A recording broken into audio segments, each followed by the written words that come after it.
Hi hello friends, ನಾನು ನಿಮ್ಮ ಅನಿತಾ ಮೋಹನ್. ಎಲ್ಲರೂ ಹೇಗಿದ್ದೀರಾ? ಐ ಹೋಪ್ ಎಲ್ಲರೂ ಚೆನ್ನಾಗಿದ್ದೀರಾ ಅಂದ್ಕೊಂಡಿದ್ದೀನಿ.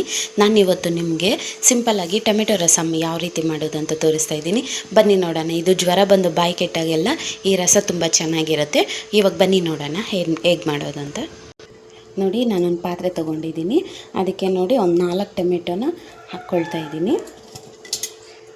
ಹಾಗೆ ಒಂದು 2 ಈರುಳ್ಳಿ, ನೋಡಿ 4 ಹಸಿಮೆಣಸಿನ್ಕಾಯಿ. ಇದು ತುಂಬ ಖಾರ ಇದೆ, ಅದಕ್ಕೆ ನಾನು 4 ತೊಗೊಂಡಿದ್ದೀನಿ. ನಿಮಗೆ ಖಾರಕ್ಕೆ ಎಷ್ಟು ಬೇಕು ನೋಡ್ಕೊಂಡು ತಗೊಳ್ಳಿ. ಹಾಗೆ ನೋಡಿ, ಒಂದು ಬೆಳ್ಳುಳ್ಳಿನ ಫುಲ್ಲು ನಾನು ಈ ಥರ ಸಿಪ್ಪೆ ತೆಗೆದಿಟ್ಕೊಂಡಿದ್ದೀನಿ, ಅದನ್ನು ಹಾಕ್ಕೊಳ್ತಾ ಇದ್ದೀನಿ. ನೋಡಿ, ನಾನು ಸ್ಟವ್ ಅಂಟಿಸ್ಕೊತಾ ಇದ್ದೀನಿ. ನೋಡಿ, ನಾವು ಹಾಕ್ಕೊಂಡಿದ್ವಲ್ಲ ಆ ಪಾತ್ರೆನ ಇಟ್ಕೊಂಡಿದ್ದೀನಿ. ನೋಡಿ, ಈಗ ಅದಕ್ಕೆ ಸ್ವಲ್ಪ ನೀರು ಸೇರಿಸ್ಕೊತಾ ಇದ್ದೀನಿ. ಇದನ್ನು ಬೇಯಿಸ್ಕೊಳ್ಳಿ. ನೋಡಿ, ನಾನು ನೀರು ಇಟ್ಕೊಂಡು ಬೇಯಕ್ಕೆ ಇಟ್ಕೊಂಡಿದ್ದೀನಿ. ಇದೆಲ್ಲ ಬೇಯಲಿ. ನೋಡಿ, ಆ ಕಡೆ ಟೊಮೆಟೊ ಅದೆಲ್ಲ ಬೇಯೋಷ್ಟರಲ್ಲಿ ಈ ಕಡೆ ನಾನೊಂದು ಫ್ರೈ ಪ್ಯಾನ್ ಇಟ್ಕೊಂಡು ನೋಡಿ ಒಂದು 10 ಮೆಣಸುಕಾಳು ಹಾಕ್ಕೊಂಡಿದ್ದೀನಿ. ಹಾಗೆ ಒಂದು ಟೇಬಲ್ ಸ್ಪೂನ್ ಆಗೋಷ್ಟು ಜೀರಿಗೆನ ಹಾಕ್ಕೊಂಡಿದ್ದೀನಿ. ಇದನ್ನು ನೀಟಾಗಿ ನೀವು ಲೋ ಫ್ಲೇಮಲ್ಲೇ ಇಟ್ಕೊಂಡು ಫ್ರೈ ಮಾಡ್ಕೊಳ್ಳಿ. ನೋಡಿ, ನಾನು ನೀಟಾಗಿ ಫ್ರೈ ಮಾಡ್ಕೊಂಡಿದ್ದೀನಿ. ಇಷ್ಟಾಗಿದೆ ಸಾಕು, ಸೀರಿಸಬೇಡಿ, ಚೆನ್ನಾಗಿರೋದಿಲ್ಲ. ಇದನ್ನು ನೋಡಿ ನಾನೊಂದು ಪ್ಲೇಟಿಗೆ ಟ್ರಾನ್ಸ್ಫರ್ ಮಾಡ್ಕೊತಾ ಇದ್ದೀನಿ. ನೋಡಿ, ಟೊಮೆಟೊ ಈರುಳ್ಳಿ ಎಲ್ಲ ಚೆನ್ನಾಗಿ ಬೇಯ್ತಾ ಇದೆ.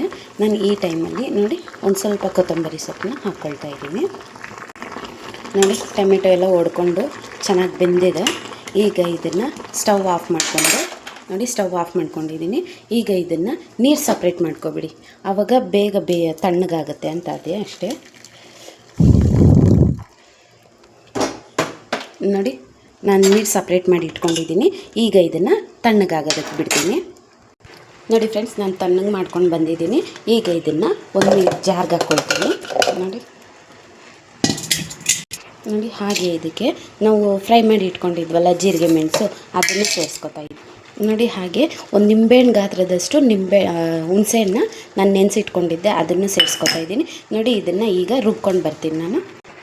ಸಾರಿ ಫ್ರೆಂಡ್ಸ್, ಉಪ್ಪು ಹಾಕೋ ತೋರಿಸಿರಲಿಲ್ಲ. ನೋಡಿ, ಉಪ್ಪು ಹಾಕ್ಕೊತೀನಿ. ಈಗ ನೀಟಾಗಿ ನಾನು ಇದನ್ನು ಗ್ರೈಂಡ್ ಮಾಡ್ಕೊಂಡು ಬರ್ತೀನಿ. ನೋಡಿ ಫ್ರೆಂಡ್ಸ್, ನಾನು ರುಬ್ಕೊಂಡು ಬಂದಿದ್ದೀನಿ.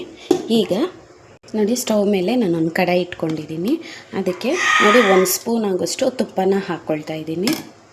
ನೋಡಿ, ಈಗ ಇದಕ್ಕೆ 1/4 ಟೇಬಲ್ ಸ್ಪೂನ್ ಆಗೋಷ್ಟು ಸಾಸಿವೆ, 1/4 ಟೇಬಲ್ ಸ್ಪೂನ್ ಆಗೋಷ್ಟು ಜೀರಿಗೆನ ಹಾಕ್ಕೊಂಡಿದ್ದೀನಿ. ನೋಡಿ, ಈಗ ಇದಕ್ಕೆ 1 ಟೇಬಲ್ ಸ್ಪೂನ್ ಆಗೋಷ್ಟು ಉದ್ದಿನಬೇಳೆ, 1 ಟೇಬಲ್ ಸ್ಪೂನ್ ಆಗೋಷ್ಟು ಕಡಲೆಬೇಳೆನ ಹಾಕ್ಕೊಂಡಿದ್ದೀನಿ. ನೋಡಿ, ಈಗ ಇದಕ್ಕೆ ನೋಡಿ 1-2 ಕಡ್ಡಿ ಆಗೋಷ್ಟು ಕರಿಬೇವನ್ನ ಕೂಡ. ಹಾಗೆ ಇದಕ್ಕೆ ನೋಡಿ ಸ್ವಲ್ಪ ಇಂಗು. ನೋಡಿ, ನಾವು ರುಬ್ಬಿಟ್ಕೊಂಡಿದ್ವಲ್ಲ ಟೊಮೆಟೊ ಪೇಸ್ಟು, ಅದನ್ನು ಸೇರಿಸ್ಕೊತಾ ಇದ್ದೀನಿ. ನೋಡಿ, ನಾನು ಟೊಮೆಟೊ ಜಾರ್ ತೊಳ್ಕೊಂಡು ಟೊಮೆಟೊ ಬೇಯಿಸ್ಕೊಂಡು ಇಟ್ಕೊಂಡಿದ್ನಲ್ಲ ನೀರು, ಅದನ್ನು ಕೂಡ ಸೇರಿಸ್ಕೊಂಡಿದ್ದೀನಿ.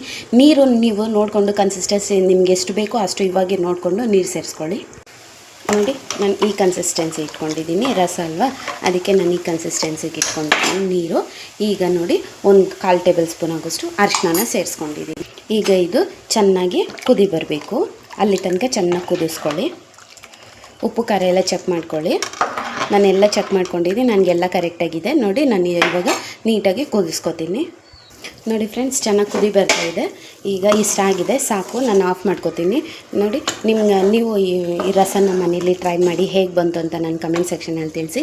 ಹಾಗೆ ವಿಡಿಯೋ ಇಷ್ಟ ಆಗಿದ್ದರೆ ಪ್ಲೀಸ್ ಒಂದು ಲೈಕ್ ಮಾಡಿ, ಶೇರ್ ಮಾಡಿ, ಹಾಗೆ ನಮ್ಮ ಚಾನಲ್ನ ಸಬ್ಸ್ಕ್ರೈಬ್ ಮಾಡ್ಕೊಳ್ಳಿ. ವಿಡಿಯೋ ನೋಡಿದ್ದಕ್ಕಾಗಿ ಎಲ್ರಿಗೂ ಧನ್ಯವಾದಗಳು. Thank you all.